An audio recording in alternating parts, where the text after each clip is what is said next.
안녕하세요. 여러분의 건강을 지혜롭게 지켜드리는 시니어 건강지혜입니다. 한밤중 다리에 쥐가 나서 한숨도 못 주무셨다고요? 30년 경력의 응급의학과 전문의인 저 오현경이 단 3초면 다리에 쥐가 풀리는 마법의 방법들을 공개합니다. 그리고 누구나 한 번쯤은 겪어보셨을 다리 쥐가 왜 생기는지, 그 원인에 대해서도 알아보고 예방책은 어떤 것들이 있는지에 대해서 알아보는 시간을 갖겠습니다. 3초면 다리 쥐가 바로 풀린다니 너무 궁금하시죠? 이 영상을 끝까지 보신다면 마법의 3초 비법을 모두 알게 되실 겁니다. 그 전에 구독, 좋아요, 알림 설정 부탁드립니다. 영상 제작에 큰 힘이 됩니다. 이제부터 다리쥐에 대해서 말씀드릴 텐데요. 여러분이 가장 궁금해하실 3초 비법을 제일 먼저 알려드리고 나서 다리쥐가 왜 나는지, 그리고 그 원인과 예방법은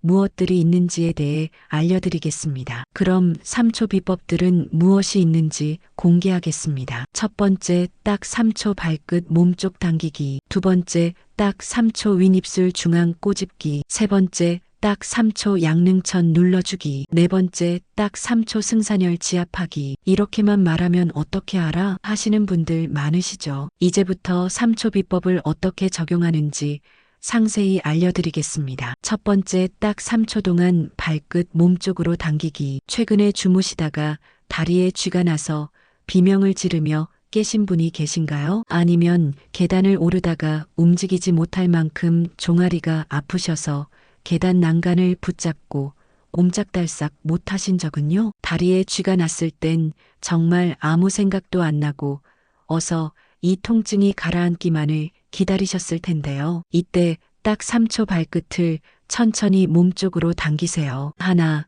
둘, 셋 이렇게 천천히 숫자를 세면서 발끝을 몸쪽으로 당기는 거예요. 절대 급하게 하시지 마세요. 오히려 근육이 더 놀랄 수 있습니다. 천천히, 아주 천천히 하세요. 두 번째, 딱 3초 윗입술 중앙 꼬집기. 다리에 쥐가 났는데 윗입술을 꼬집는다니 말도 안 된다고요? 네, 맞습니다. 하지만 이 방법은 실제로 놀라운 효과가 있습니다. 이 방법은 우리 조상들이 오래전부터 알고 있던 비법입니다. 쥐가 나면 엄지와 집게손가락으로 윗입술 가운데 부분을 꾹 꼬집어 주세요. 다리 힘은 최대한 빼고 3초에서 10초간 꼬집기를 반복하세요. 보통 3회 정도 계속 반복했을 때부터 놀랍게도 대부분의 경우 통증이 금방 사라집니다. 여기서 꼭 기억하셔야 할 것은 강하게 꼬집어야 한다는 것입니다. 약하게 꼬집어서는 효과가 없습니다. 아프더라도 정말 세게 꼬집고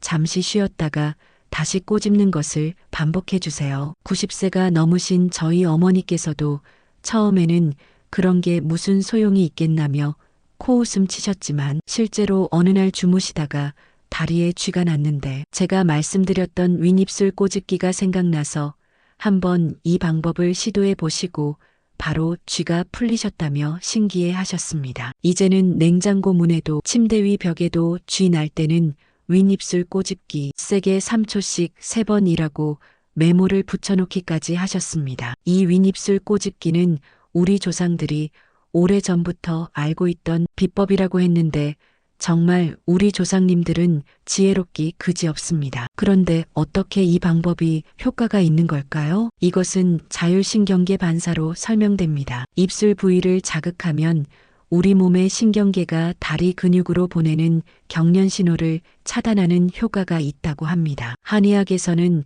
이를 경락의 연결이라고 하는데요. 우리 몸의 모든 부위는 서로 연결되어 있다는 원리입니다. 실제로 저의 한 젊은 환자분도 한밤중에 다리에 쥐가 나서 바닥을 뒹굴며 고통스러워하는 중에도 우연히 들었던 윗입술 꼬집기 방법이 생각나 윗입술을 꽉 꼬집었더니 놀랍게도 쥐가 풀렸다고 신기해 했습니다. 여러분께서도 이 방법을 시도해 보시고 효과를 보시면 꼭 댓글에 경험담을 남겨주시기 바랍니다. 실제로 효과가 있었다면 얼마나 빨리 효과가 있었는지를 남겨주세요. 여러분의 솔직한 후기가 다리쥐로 고통받고 계신 다른 어르신들께 큰 희망이 되고 도움이 될 것입니다. 이 방법에는 또 다른 가장 큰 장점이 있는데요. 그건 바로 이 방법을 언제 어디서든 적용할 수 있다는 겁니다. 누운 상태에서도 앉아 있는 상태에서도 그리고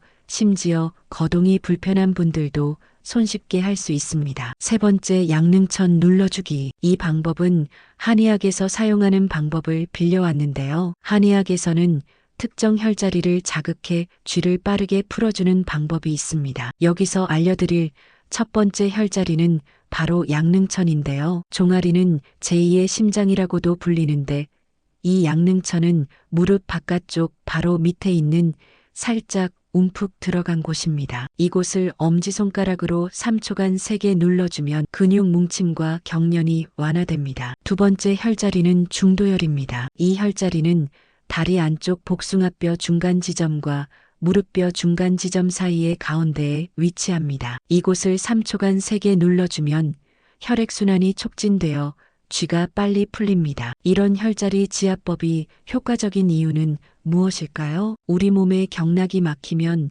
기혈순환이 원활하지 않아 쥐가 나게 됩니다. 이때 특정 혈자리를 자극하면 막힌 경락이 뚫리면서 기혈순환이 회복되는 것입니다. 여기서 중요한 것은 어떤 방법이든 세게 그리고 빠르게 자극해야 한다는 점입니다. 약하게 눌러서는 효과가 없습니다. 3초간 정말 힘을 주어 눌러주세요. 네 번째, 마법의 지점, 승산혈을 찾아 눌러주세요. 승산혈은 어디에 있냐면요. 우리 종아리 뒤쪽을 보시면 가장 볼록하게 나온 부분이 있는데요. 그 가장 볼록한 부분에서 손가락 2마디 정도 아래가 바로 그 지점입니다. 까치발을 들었을 때 뒤쪽에 파이는 그곳입니다. 그 지점을 엄지손가락으로 3초간 꾹 눌러주세요. 아프면서도 시원한 느낌이 들 거예요. 너무 세게는 말고 참을 수 있을 정도로 눌러주세요. 너무 여러 가지라 기억하기 어려우시다고요? 제가 지금까지 알려드린 방법들을 모두 기억하실 필요는 없습니다. 가장 중요한 것은 윗입술 꼬집기입니다. 이것만 기억하셔도 큰 도움이 됩니다. 가장 기억하기 쉽고 언제 어디서든 어떤 자세에서든 가능하니까요. 누워 계실 때도 앉아 계실 때도 주무시다가도 운동하시다가도 정말 언제 어디서든 쉽게 하실 수 있습니다. 일상적인 상황에서는 이렇게 대처하세요. 수영할 때 쥐가 나면 즉시 물 밖으로 나오세요. 특히 찬물에서 갑자기 움직이면 더 위험합니다. 혼자서 물 밖으로 나오기 힘드신 상황에서는 반드시 소리쳐 주변 분들의 도움을 받으셔야 합니다. 그리고 나서 3초 윗입술 꼬집기를 하는 것이 낫습니다. 이렇게 해서 다리쥐를 푸셨다면 다음에는 그냥 두시지 마시고 간단한 마사지를 해주세요. 종아리를 아래에서 위로 부드럽게 마사지하는 겁니다. 손바닥 전체로 아래에서 위로 천천히 쓸어 올리듯이 마사지 해주세요. 따뜻한 온기를 전달하는 마음으로요. 그리고 나서는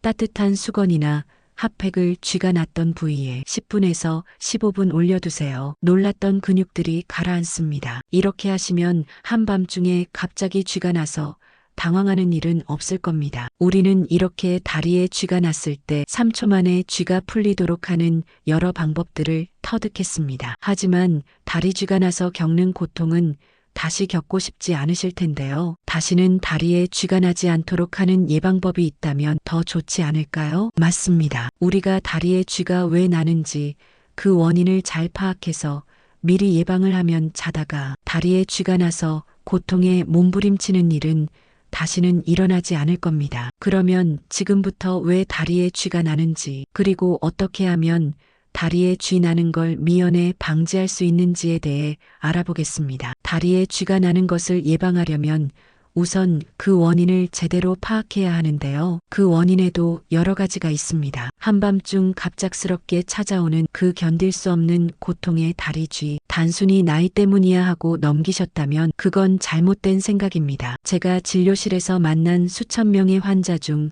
다리쥐를 무시했다가 큰 고생을 하신 분들이 정말 많습니다. 다리쥐는 우리 몸이 보내는 중요한 신호일 수 있습니다. 첫 번째, 다리에 쥐 나는 건 그냥 나이 탓이라니까. 아닙니다. 한밤중 다리쥐는 우리 몸의 경고입니다. 그냥 나이가 들어서 그래 하며 넘기시는 분들의 이야기를 주목해 주십시오. 지난달 제 진료실에 오신 67세 김경수 할아버지는 3개월 동안 반복되는 다리쥐를 그저 나이 탓이라 생각하고 참으셨습니다. 어느 날 갑자기 숨이 차고 가슴이 아파 병원에 오셨는데 검사 결과 다리 혈관에 핏덩어리가 생겨 폐로 올라갈 정도로 위험한 상황이었습니다. 다행히 빨리 치료받아 큰 문제는 없었지만 하루만 늦었어도 정말 위험할 뻔했습니다. 자다가 갑자기 다리에 쥐가 나서 움직일 수 없을 만큼 아프고 특히 다음과 같은 신호가 함께 나타난다면 꼭 병원에 가보셔야 합니다. 다리쥐는 대부분 참을 만하지만 때로는 위험한 신호일 수 있습니다. 그렇지만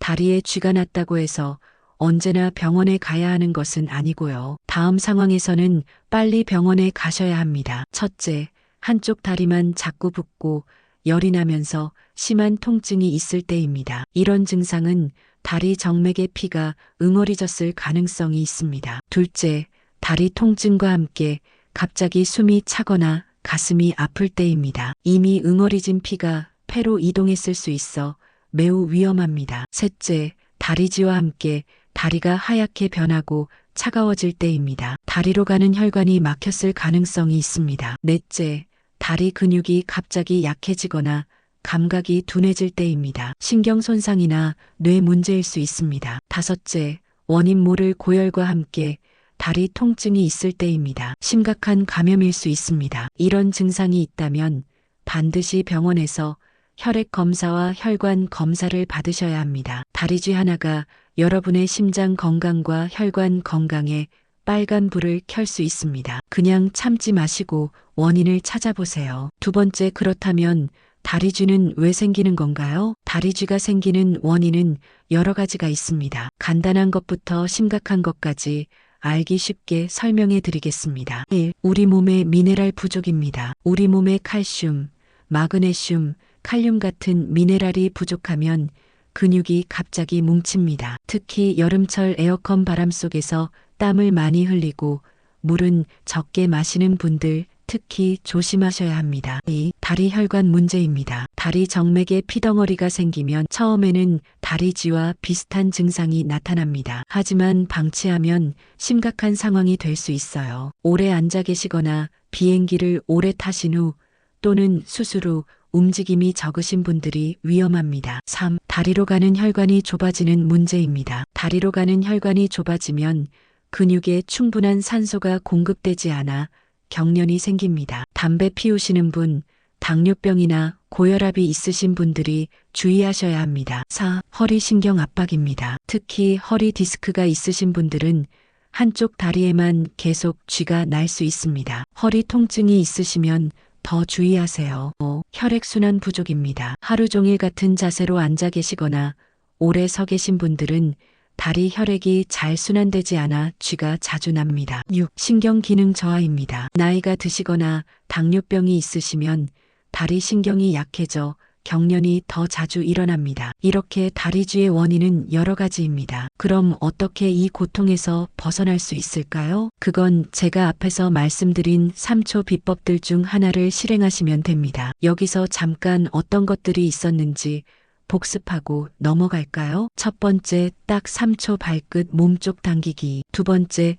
딱 3초 윗입술 중앙 꼬집기. 세 번째, 딱 3초 양릉천 눌러주기. 세 번째, 딱 3초 승산혈 지압하기. 지금 말씀드린 이 3초 비법들 기억하고 계시죠? 우리는 이렇게 다리에 쥐가 났을 때 대처하는 3초 비법들 그리고 그 원인들에 대해서 알아봤습니다. 그런데 아예 쥐가 안 나도록 하는 방법들은 없나요? 있습니다. 평생 다리쥐 없는 생활 비결. 그 방법을 제가 지금부터 공개합니다. 이 영상을 끝까지 보셔야 그 방법들을 알 수 있습니다. 끝까지 함께 해주세요. 그럼 어떻게 하면 다리쥐가 아예 안 생길까요? 많은 분들이 물으십니다. 이제부터 제가 다리쥐를 평생 예방하는 확실한 방법을 알려드리겠습니다. 첫째, 수분과 전해질 충분히 섭취하기입니다. 물을 충분히 마시지 않으면 근육의 수축과 이완에 필요한 전해질이 부족해지기 쉬운데 그 결과 밤에 근육이 놀라듯이 경련을 일으키는 거죠. 하루에 물을 1.5에서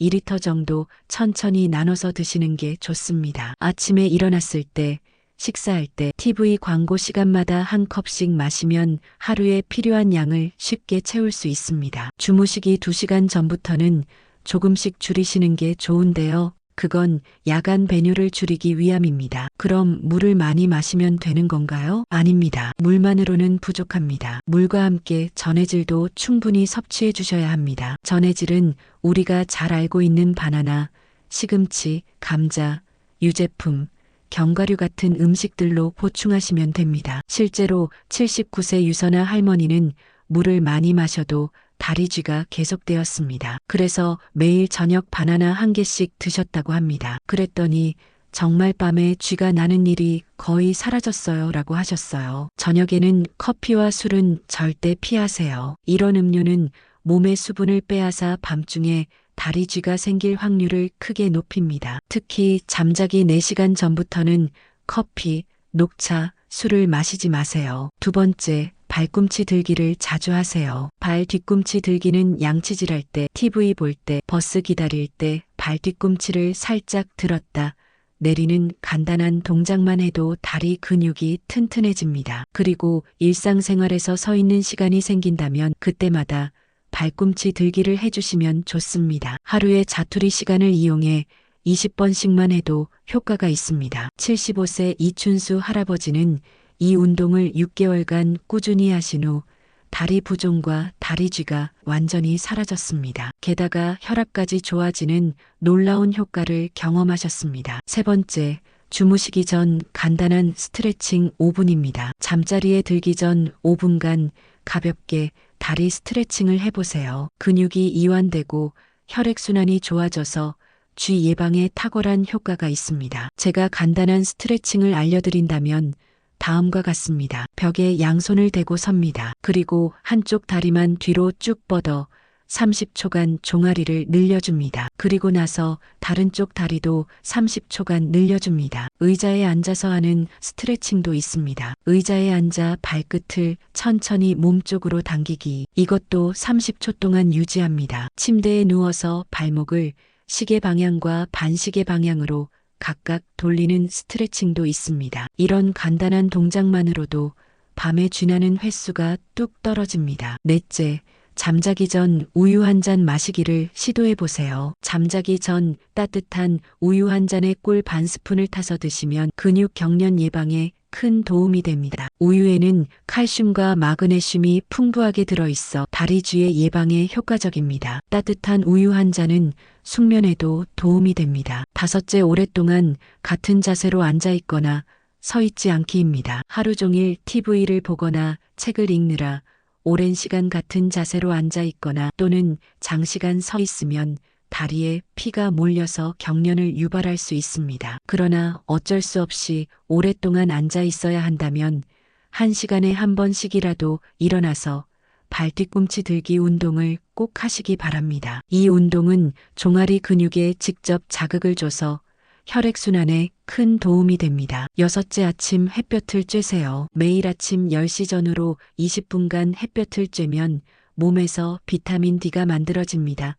비타민 D는 칼슘이 우리 몸에 잘 흡수되도록 도와줍니다. 아침이 어려우시다면 해가 떠 있는 낮 동안 아무 때나 괜찮습니다. 동네 한 바퀴 산책만 해도 충분합니다. 이 6가지만 꾸준히 실천하시면 다리쥐의 고통에서 영원히 해방될 수 있습니다. 7번째로는 영양제 섭취하기인데요. 다리쥐 예방에 좋은 칼슘과 마그네슘 제품을 섭취하는 겁니다. 흡수가 잘 되는 제품으로 복용해 주세요. 알약보다는 가루나 액체 형태가 위에 부담이 적고 흡수도 더 잘 됩니다. 특히 위장이 약하신 어르신들에게는 더욱 중요합니다. 가장 중요한 것은 마그네슘과의 균형입니다. 칼슘과 마그네슘이 2대1 비율이면 가장 좋습니다. 칼슘만 먹으면 오히려 근육 경련이 심해질 수 있습니다. 비타민 D가 함께 들어있는 제품을 고르세요. 비타민 D는 칼슘이 우리 몸에 잘 흡수되도록 도와줍니다. 앞에서 말씀드렸다시피 햇빛을 충분히 쬐면 우리 몸에 비타민 D가 만들어진다고 했는데요. 햇빛을 충분히 쬐지 못하는 어르신들께서는 칼슘, 마그네슘과 함께 제품으로 섭취하시면 되겠죠. 저희 어머니도 이런 영양제를 섭취하기 시작한 후 10년 넘게 다리쥐 없이 편안히 주무십니다. 혹시 혈압약, 콜레스테롤 약, 알레르기 약 등을 드시는 분들이 계시다면 반드시 담당 의사와 상담하세요. 일부 약은 다리쥐를 더 자주 일으킬 수 있습니다. 약을 바꾸거나 영양제를 보충하는 것만으로도 다리쥐가 훨씬 좋아질 수 있습니다. 편안한 잠자리를 위한 황금 습관. 마지막으로 제가 수많은 환자들에게 알려드린 수면 습관을 공유합니다. 자기 30분 전 발을 따뜻한 물에 담가보세요. 너무 뜨겁지 않도록 해주세요. 손을 담갔을 때 편안하게 느껴지는 온도가 좋습니다. 물에 소금 한 숟가락을 넣으면 혈액순환에 더 좋습니다. 10분만 해도 다리쥐 예방에 놀라운 효과가 있습니다. 주무실 때는 무릎 아래에 작은 베개나 접은 수건을 받쳐주세요. 다리를 심장보다 약간 높게 유지하는 것이 중요합니다. 이렇게 하면 다리 혈액이 심장으로 더 잘 돌아갑니다. 너무 높거나 낮은 베개는 목과 척추를 누르고 혈액순환을 방해합니다. 목과 어깨가 편안하게 느껴지는 높이의 베개를 사용하세요. 이렇게 하면 다리에 쥐 안 나고 편안한 숙면을 취하실 수 있습니다. 이제부터는 자주 묻는 질문에 답해드리는 시간을 가질 건데요. 여러분의 궁금증을 함께 풀어나가는 시간이 될 겁니다. 지금부터 질문은 Q, 그에 대한 답은 A라고 하겠습니다. Q 질문: 혈압약을 먹기 시작하고 나서 다리쥐가 더 심해진 것 같아요. 관계가 있나요? A, 일부 혈압약은 다리를 더 자주 일으킬 수 있습니다. 특히 소변을 많이 보게 하는 약들은 체내 미네랄을 빼앗아 다리쥐를 유발합니다. 그렇다고 절대로 의사와 상담 없이 약을 중단하시면 안 됩니다. 담당 의사에게 다리쥐 증상을 알리고 영양제 보충이나 약 조정에 대해 상담하세요. Q, 당뇨병과 다리쥐도 상관관계가 있나요? A, 당뇨병이 있으면 다리쥐가 생길 확률이 3배 높아집니다. 당뇨병은 시간이 지나면서 다리 신경을 손상시키고 혈관을 좁게 만들어 혈액순환을 방해합니다. 당뇨병이 있으신 분들은 혈당 관리와 함께 마그네슘 보충에 특히 신경 쓰셔야 합니다. 또한 매일 발 관리와 가벼운 다리 운동이 매우 중요합니다. Q, 다리쥐가 나는 특정 시간대가 있나요? A, 대부분의 다리쥐는 새벽 2시에서 4시 사이에 가장 많이 발생합니다. 이 시간은 체온이 가장 낮고 혈액순환이 느려지며 근육이 가장 이완된 상태입니다. 또한 잠자는 동안 수분 섭취가 없어 미네랄 균형이 깨지기 쉬운 시간이기도 합니다. 이런 이유로 잠자리에 들기 전 준비가 특히 중요합니다. Q, 다리쥐와 허리 통증은 관계가 있나요? A, 밀접한 관계가 있습니다. 허리 디스크나 척추 문제는 다리로 가는 신경을 압박하여 한쪽 다리에 반복적으로 쥐가 나게 할 수 있습니다. 만약 허리 통증과 함께 한쪽 다리에만 계속 쥐가 난다면 정형외과나 신경외과 검진을 받아보시는 것이 좋습니다. 허리 문제를 해결하면 다리쥐도 함께 좋아지는 경우가 많습니다. 노년의 다리 건강 단순한 쥐라고 넘기지 마세요. 작은 습관 하나로 당신의 수면, 혈관, 심장까지 건강해질 수 있습니다. 오늘 알려드린 방법들을 꾸준히 실천하시면 2주 안에 다리쥐가 눈에 띄게 줄어드는 것을 경험하실 겁니다. 제 환자 중 85%가 이 방법들로 다리쥐를 완전히 해결했습니다. 여러분의 소중한 시간을 내어 끝까지 시청해 주셔서 감사합니다. 이 정보가 도움이 되셨다면 좋아요 버튼과 구독을 눌러주세요. 구독은 무료입니다. 구독 버튼을 누르시면 건강을 지키는 정보를 계속해서 받아보실 수 있습니다. 혹시 여러분만의 다리쥐 해결 방법이 있으시다면 꼭 댓글로 알려주세요. 저는 매일 밤 다리를 이렇게 마사지해요처럼 여러분의 경험담이 다른 분들에게 큰 도움이 될 수 있습니다. 그리고 이 방법 덕분에 다리쥐가 사라졌어요. 또는 이 방법을 시도해 봤는데 효과가 있었어요 라고 댓글 남겨주시면 제가 직접 여러분의 상황에 맞는 추가 조언을 댓글로 드리겠습니다. 그리고 주변의 소중한 분들에게도 이 영상을 공유해 주세요. 특히 다리쥐로 고생하시는 가족이나 친구분께 알려주세요. 알림 설정도 꼭 해두세요. 다음 영상에서는 다리쥐를 예방하는 마그네슘을 언제 그리고 어떻게 섭취하면 좋은지에 대해서 알려드리겠습니다. 여러분의 건강한 노후를 진심으로 응원합니다. 감사합니다.